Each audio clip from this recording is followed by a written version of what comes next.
Hello and welcome to the Safe Space ASMR podcast, where we talk about all things spirituality, personal development, and so much more. Here we align the mind, body, and spirit to live our most authentic lives. Sometimes we whisper, sometimes we soft speak, but every time we grow, expand, and relax. So sit back, grab a drink, pause this audio, pause this video if you need to. We're going to be talking about episode 9, which is beliefs, how they're controlling your life. We will talk about how to change them partially, but really diving down into beliefs are the ultimate controllers of your life. And I'm going to be talking a little bit about personal experience with this.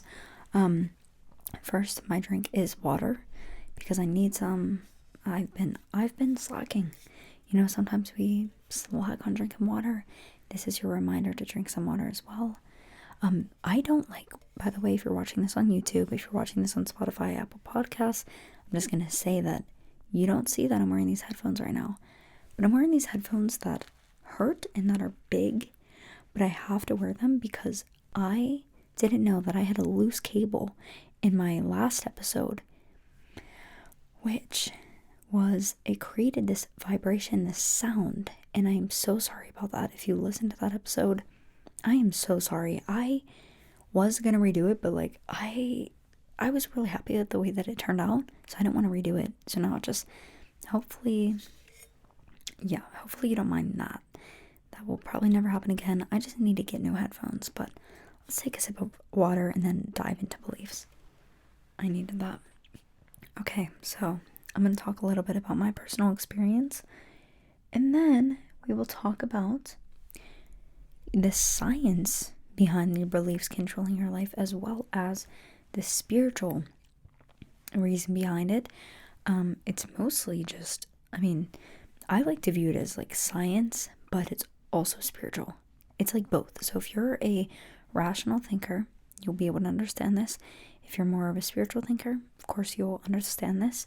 But I'm going to talk about my personal experience with beliefs. So, back in the day, back in elementary school, middle school, beginning of high school, all of high school actually, I was very insecure. And more so, mostly in middle school, when we're having all of those emotions and the hormones and everything.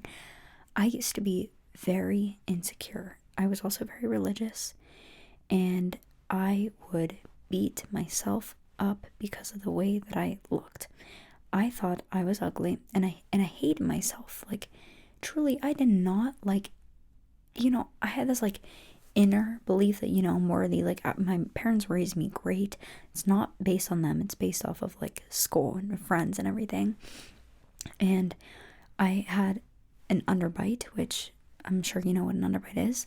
It was really bad, and I also had really bad scoliosis, and to the point where I had spinal fusion in 8th grade because it was progressing and it was progressively getting worse. I had a 100-degree curve on the bottom and a 70-degree curve on the top. It was an S curve, and my body was just, I walked crooked. My shoulders were uneven. My back looked deformed, it did not look good. And I wasn't insecure about my body, but you can hide that with clothes. Mostly insecure about my underbite, and this led all into high school. I did get underbite surgery in 10th grade, or before 10th grade, so before sophomore year. But I remember I would hide my underbite. I would put my hands just covering it. I never smiled with my teeth. I never wanted anyone to view me from the side or the back. I never wanted them to see my side profile. I was very insecure about that. And I remember, I was very religious too, so I would believe in miracles. And I would cry, praying to God, please let me wake up if you do miracle. And this came out of a sadness, but a frustration. When I was younger, I think this is my biggest struggle in life. It was my biggest struggle in life, self-love. And I would cry to God saying, if you do miracles, then let me wake up with no underbite. Let me wake up with my back being straight. And like the more I woke up and that didn't happen, I would be more and more build this like anger almost at the way that I looked, a frustration on the outside world because, no one liked me. So I obviously assumed it's because I'm ugly, it's because my underbite, like, and then I had this best friend who was so pretty. The boys liked her. She was popular. I didn't have too many friends in high school. Like, if we're going out to go to a party, it's not because I got invited. It's because I just went along with her. And I always put people on this pedestal, like comparing myself, getting resentment because like I didn't fit in. So I got like, angry at the people that were popular. I made judgments. I just never felt good enough. And I remember like it really hit me in 7th grade when my biggest crush made fun of me. I saw him in this popular guy. They were standing at one of their lockers and I was standing in mine. And I looked over and like I like smiled because I liked him and he was like looking at me. So I just like smiled. Then all of a sudden I saw them imitating my underbite, like, doing an underbite and laughing. Oh, I remember in that moment, I felt just, that was like the pivotal point of thinking, oh, this is why I'm ugly. Every time I talk about it, I get a little sensitive just because, like, I remember that moment so vividly of, like, deciding then I am ugly. I don't fit in. Not good enough for people, clearly. And I always thought, why don't people see the real me? Like, it's just all looks. Like, and I would get so frustrated and just, like, just not feel good enough. Like, I had this belief about me that I'm ugly. I'm not cool. I don't fit in. I don't know how to be. And I was like a deep person. Like, I had a lot of depth to me. And I just like made assumptions. People don't care about depth.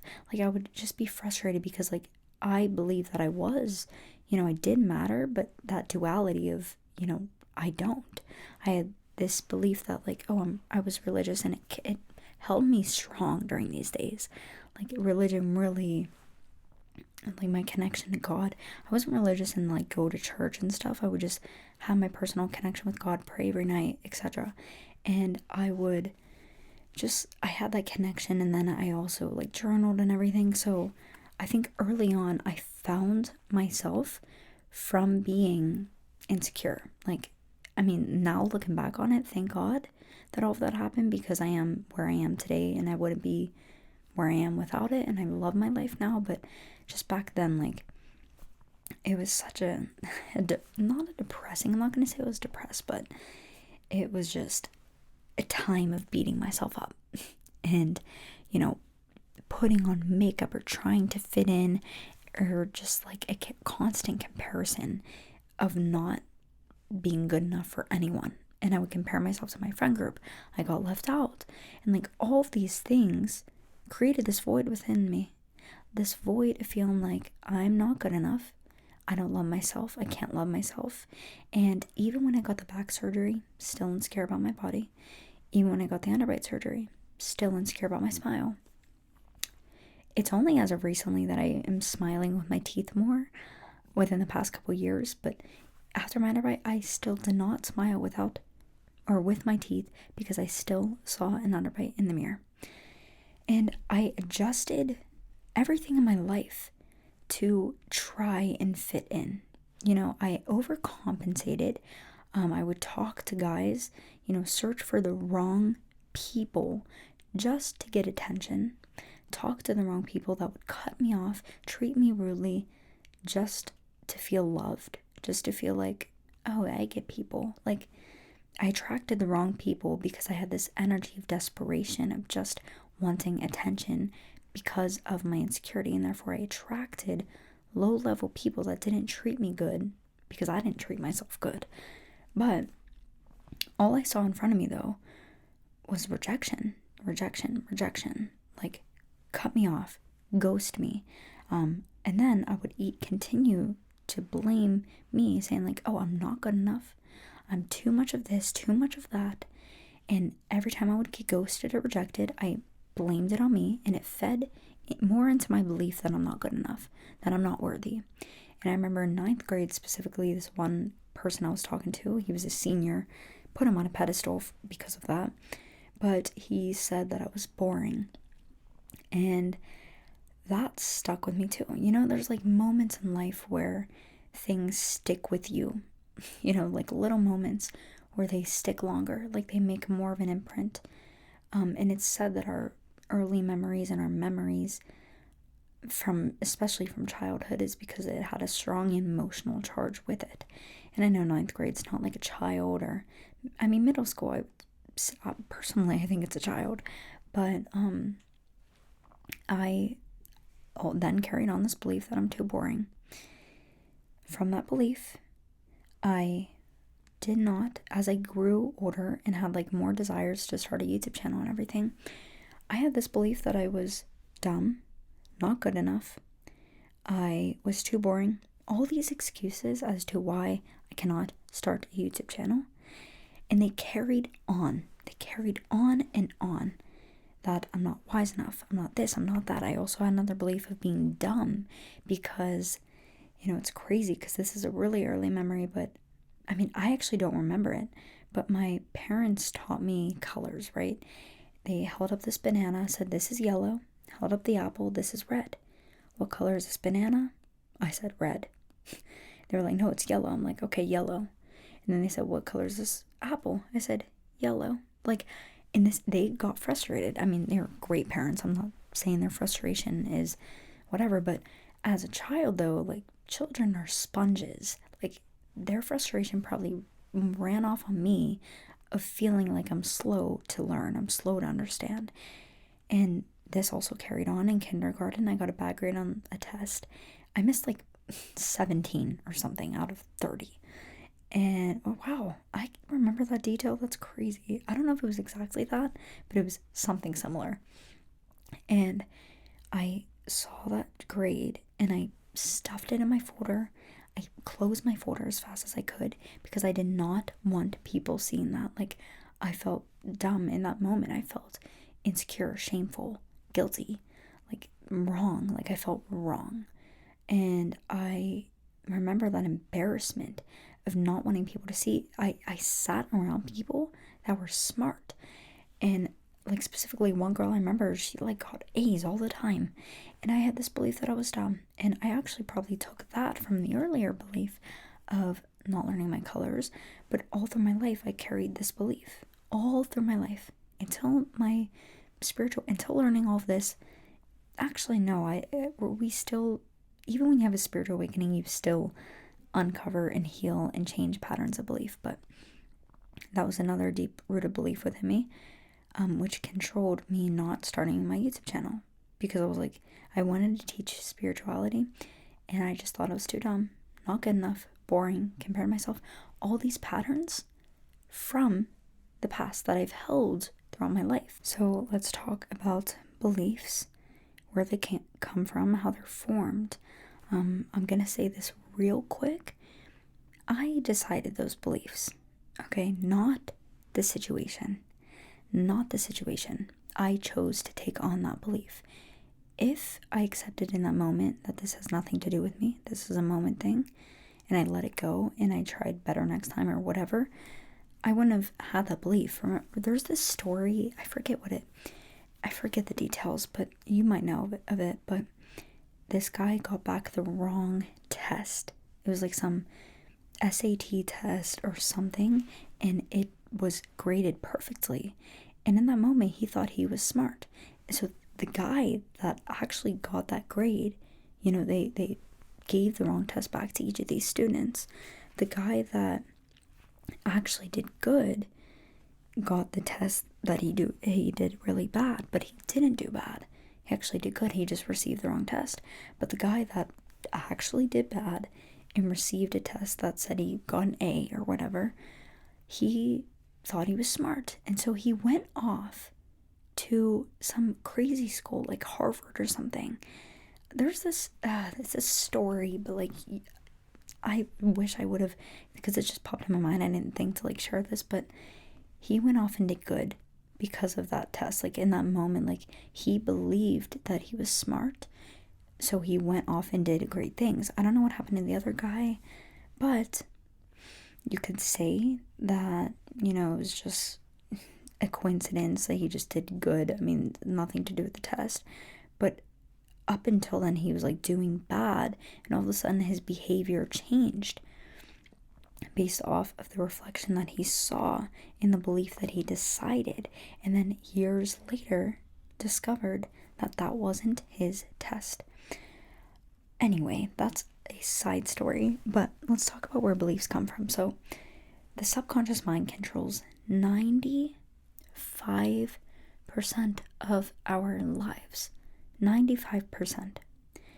The conscious mind controls 5%. So the subconscious is our beliefs, emotions, habits, patterns, bodily functions, addictions, memories. It's everything. It's our behavior. You know, when you go to work every day, right? And you go to the same place every day. And some days you are just driving, and then you end up at work and you're like, oh my gosh, I don't even remember how I got here. Like, I don't even remember driving. It's because your brain went on autopilot.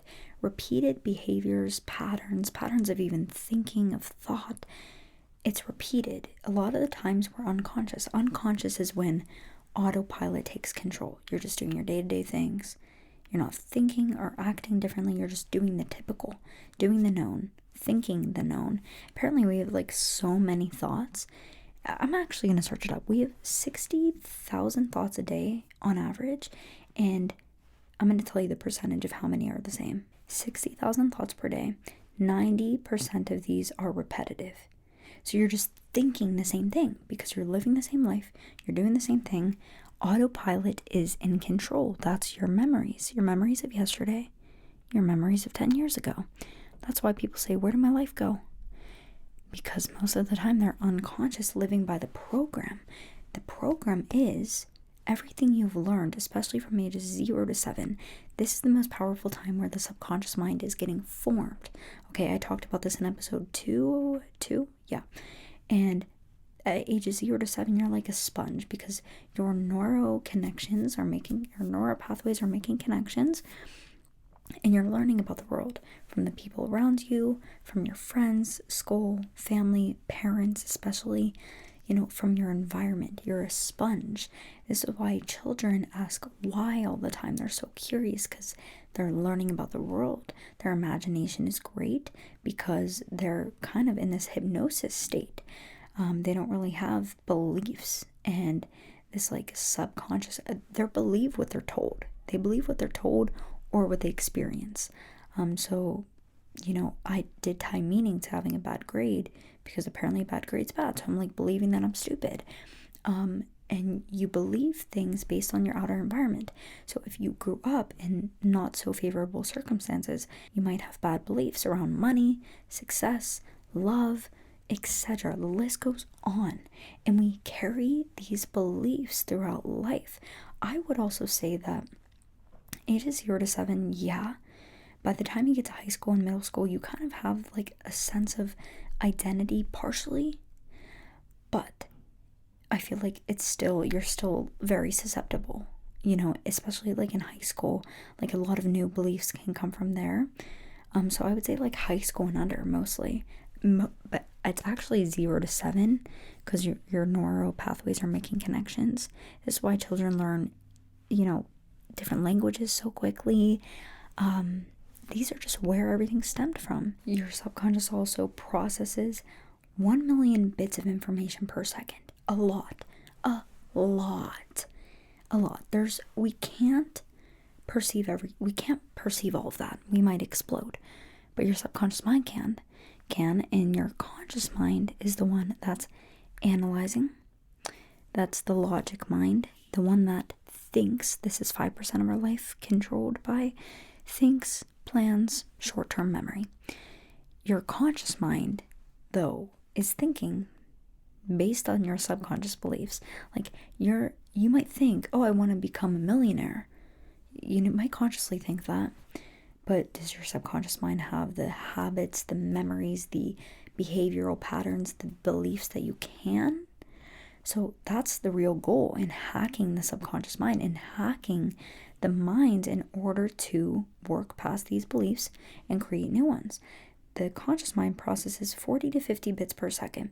Imagine that. Your subconscious is over here processing 1,000,000 bits per second, while your conscious mind, the thing that I'm looking at you right now, 40 to 50 bits per second. In this moment, this is my conscious mind observing in this present moment. You know, when you imagine, daydream, you're getting stuck in your head, you're going back into that subconscious mind. So let's talk about a little story between the conscious and the subconscious.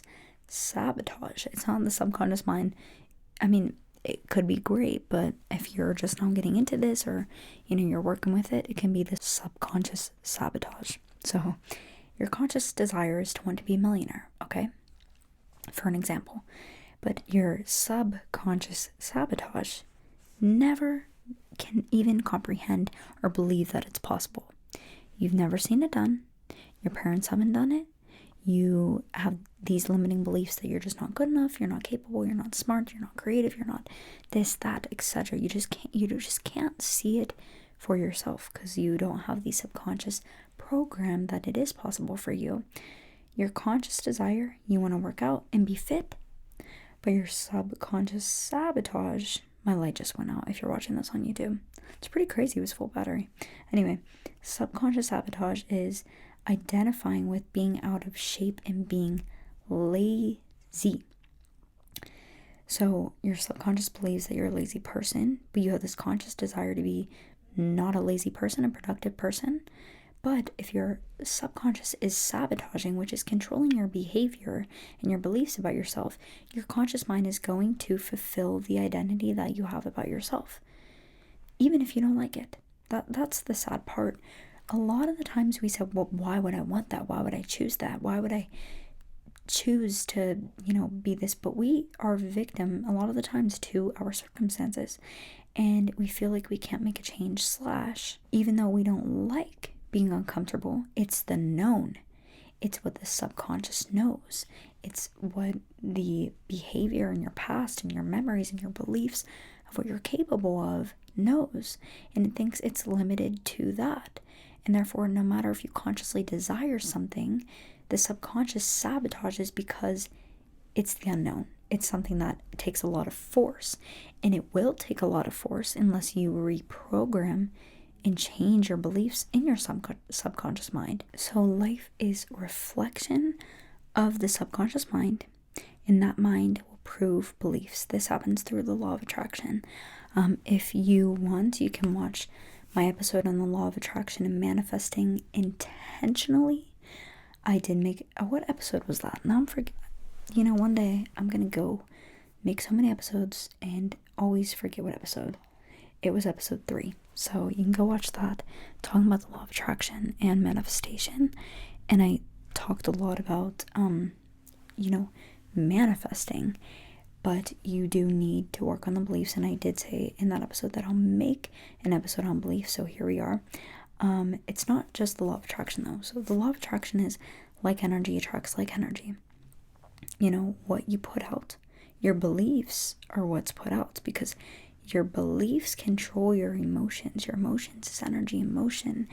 Your energy emotion controls your personality, which is your personal reality. A lot of the times we're affected and impacted emotionally because of our beliefs. Not being good enough or being good enough. Confident, insecure, not liking ourselves, not believing we're capable, not believing we're smart, not believing we're worthy of love, not believing we can do certain things, not believing in ourselves. Like, beliefs control almost everything. Almost everything. I don't know what they don't. You can let me know. But anyway, so your energy is what attracts. You don't always get what you want. You get what you are.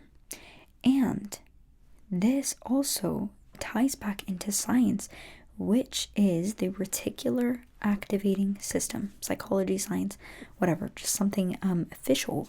We have a reticular activating system, which is this sophisticated filter screening out any junk that doesn't support your beliefs.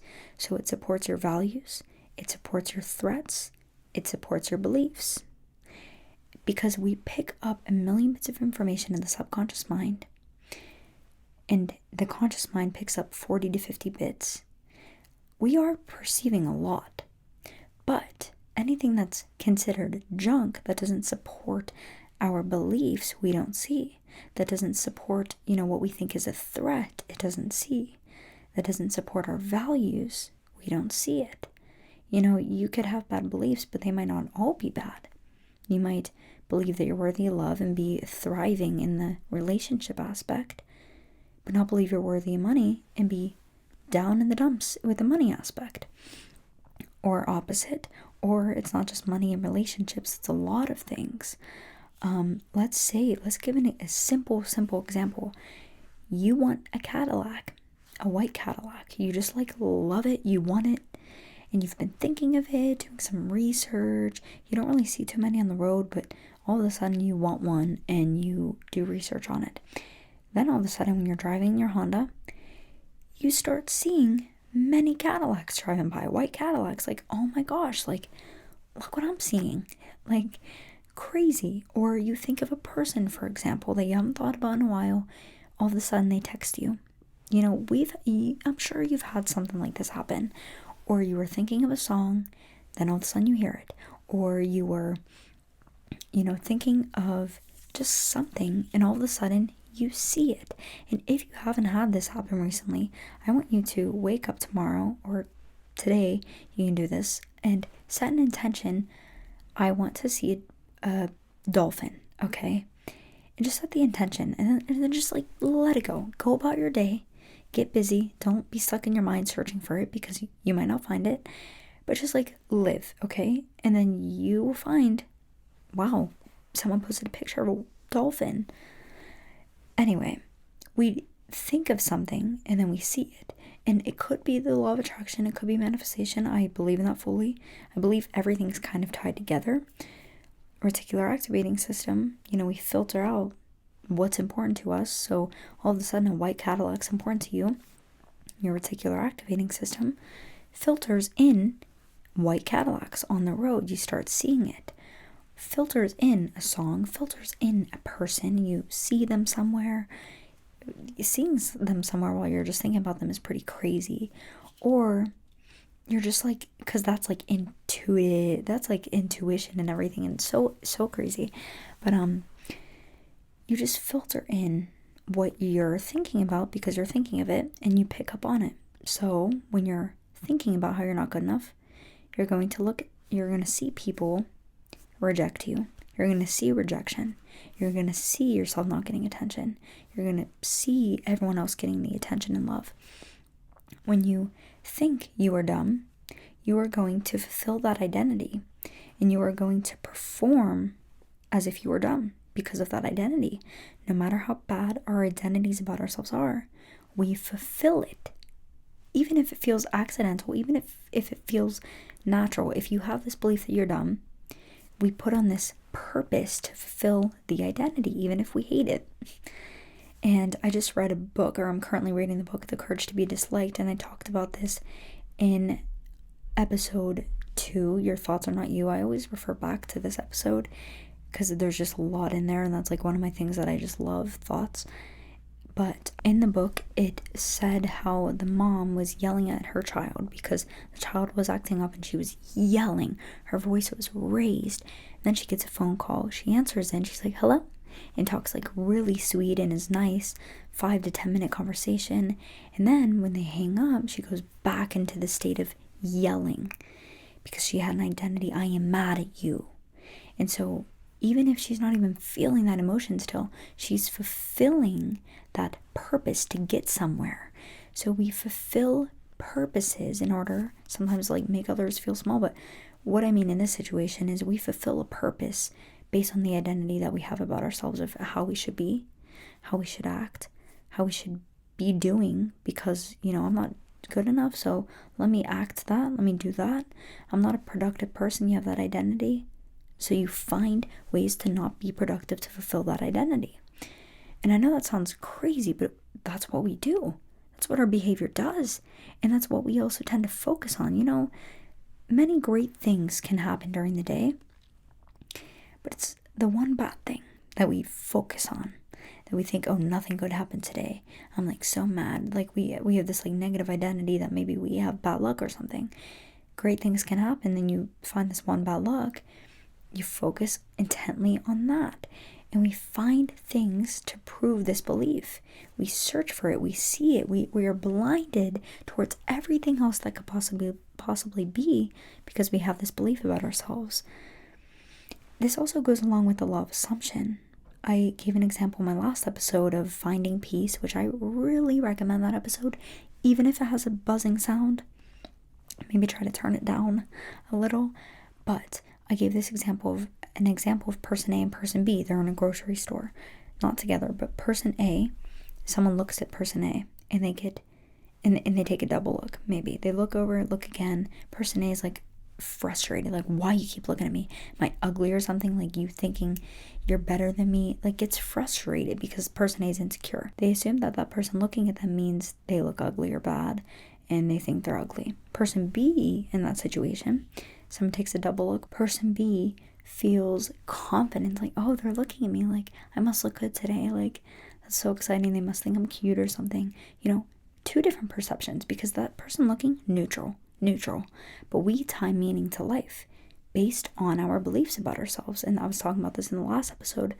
I recommend that if you want to go watch it. Finding peace, very important.